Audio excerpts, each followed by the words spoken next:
તો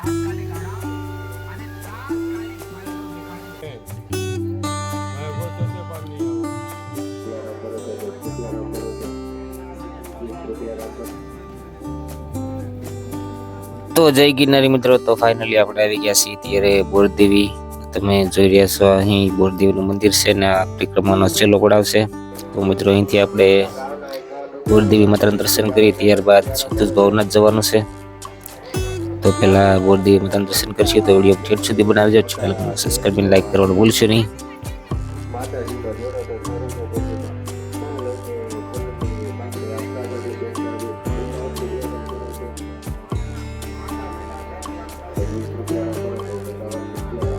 તો મિત્રો આ પરિક્રમાનો છેલ્લો પડાવ છે ને અહીં બોરદેવી માતાના દર્શન કરી ત્યારબાદ ભવનાથમાં પરિક્રમા પૂર્ણ થાય છે.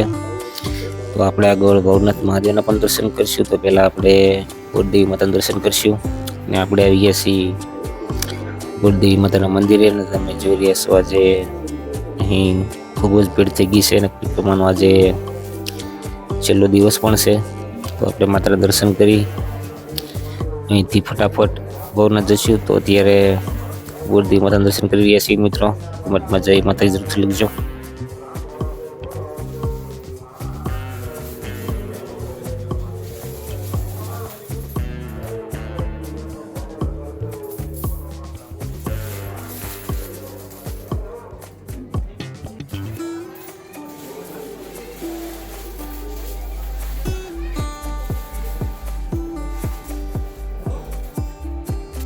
તો મિત્રો બોરદેવી માતાના દર્શન કરીને અહીં બાજુમાં ભવ્ય રસોડું પણ ચાલે છે, જ્યાં પરિક્રમામાં આવતા ભાવિ ભક્તો માટે પ્રસાદની પણ વ્યવસ્થા કરવામાં આવે છે, જે તમે થોડી વારમાં બતાવીશ. તો મિત્રો તમે જોઈ રહ્યા છો અહીં કર્મનાથ મહાદેવ 24 કલાકનું ચિત્ર ચાલુ છે અને અત્યારે ખૂબ જ મોટી સંખ્યામાં લોકો પ્રસાદી લઈ રહ્યા છે. તો આપણે પણ પ્રસાદી લઈશું.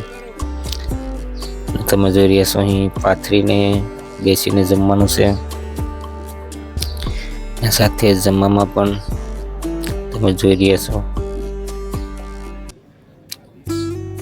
શાક, પૂરી, રોટલી અને સવારમાં ઢોકળાનો નાસ્તો પણ અહીં દેવામાં આવશે.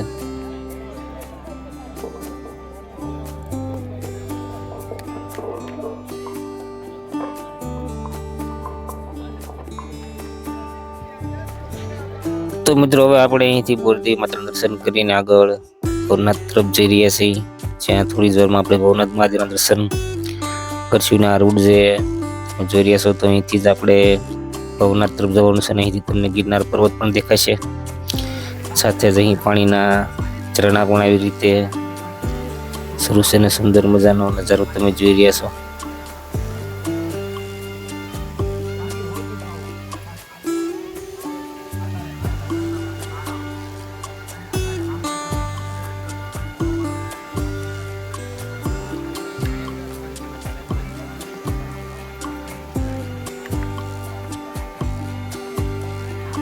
તો મિત્રો અત્યારે આપણે બોરદેવીથી નીકળીને ભવનાથના રૂટ પર આવી ગયા છીએ. અહીં બોર્ડ લગાવવામાં આવ્યું છે, તમે જોઈ રહ્યા છો.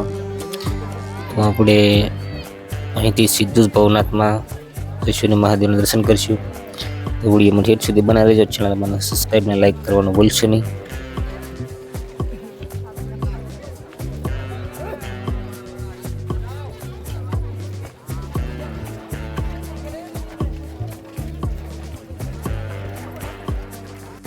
તો મિત્રો પરિક્રમામાં આવતા દરેક ભાવિ ભક્તો માટે અહીં દરેક જગ્યા ઉપર અન્નક્ષેત્ર ચાલે છે. સાથે ચા, પાણીનો નાસ્તો ફરજિયાત કરવા માટે અહીં આગ્રહ કરવામાં આવે છે.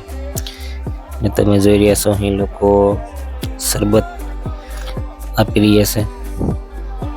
તો મિત્રો આપણે અત્યારે ભવનાથ તરફ જઈ રહ્યા છીએ. તો મિત્રો તમે જોઈ શકો છો અહીં કપિરાજના પણ આપણને દર્શન થાય છે અને લોકો તેઓને ફૂલ પણ આપી રહ્યા છે. તો મિત્રો આપણે થોડી જ વારમાં ભવનાથ તરફ આગળ વધશું. થોડી વાર માટે આપણે જોઈએ.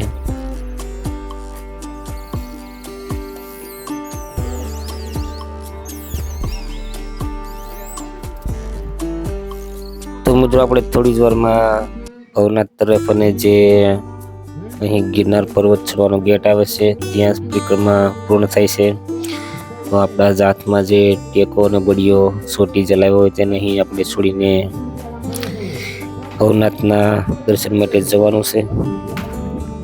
તો મિત્રો આપણે ફાઇનલી પરિક્રમા પૂર્ણ કરીને ભવનાથના મંદિર તરફ જઈ રહ્યા છીએ. તો ખૂબ જ સુંદર આ પરિક્રમા રહી છે અને ખૂબ જ મજા આવી.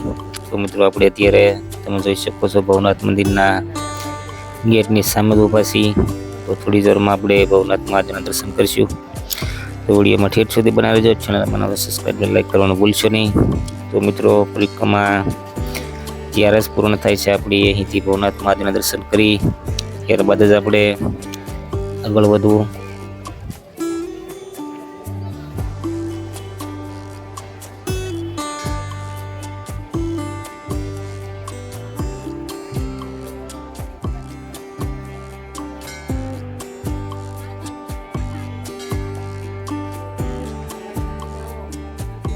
તો મિત્રો આપણે આવી ગયા છીએ ભવનાથ મહાદેવના દર્શન, અને તમે જોઈ રહ્યા છો અત્યારે આપણે ભવનાથ મહાદેવના દર્શન કરી રહ્યા છીએ. તો કમેન્ટમાં હર હર મહાદેવ લખવાનું ભૂલશો નહીં.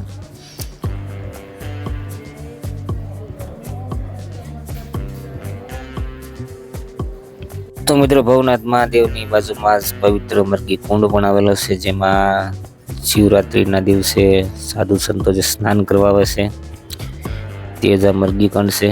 તો આપણે મરઘી કુંડના પણ દર્શન કરી લઈએ.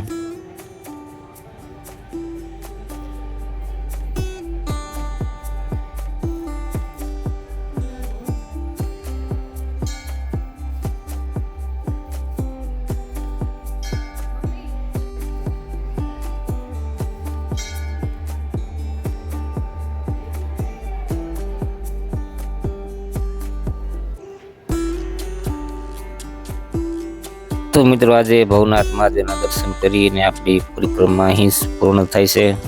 તમે જોઈ રહ્યા છો ખૂબ જ સુંદર રીતે ભવનાથ મહાદેવનું મંદિર પણ લાઇટિંગ સાથે શણગારવામાં આવેલું છે. તો આપણે ભવનાથ મહાદેવના મરઘીકરના દર્શન કરી ત્યારબાદ હવે મિત્રો આગળ જઈએ. તો કમેન્ટ મારા મહાદેવ લોકોને ભૂલશો નહીં. તો મિત્રો ફાઇનલી આપણે ભવનાથ મહાદેવના દર્શન કરીને પરિક્રમા પૂર્ણ કરી છે. તો ફરી મળીશું. જય ગિરનારી, જય માતાજી.